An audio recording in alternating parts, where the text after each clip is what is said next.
स्वराज्य वार्ता, आवाज जनसामान्याचा। नाडगाव येथे झालेल्या चोरीच्या घटनेच्या संदर्भात आमदार चंद्रकांत पाटील यांनी एसपी डीवायएसपी यांच्याशी चर्चा केली।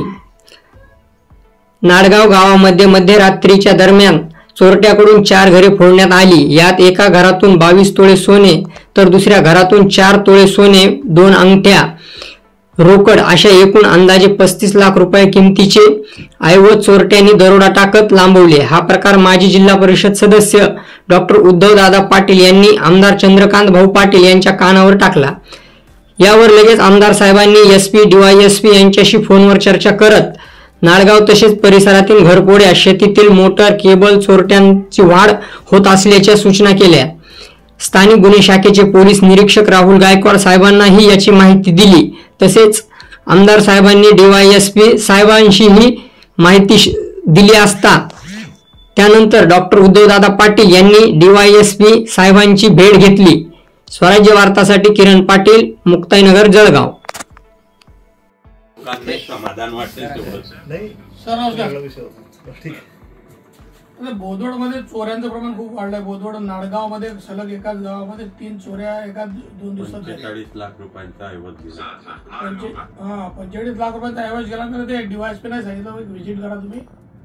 त्या लोकांमध्ये एकदम भीतीचं वातावरण आहे। थोडंसं वैयक्तिक लक्ष घालून तिथे एलसीबी वगैरे पाठवता आलं तर बरं होईल। आता इतकं मोठ्या प्रमाणात झालं तर जी जी सर नमस्कार।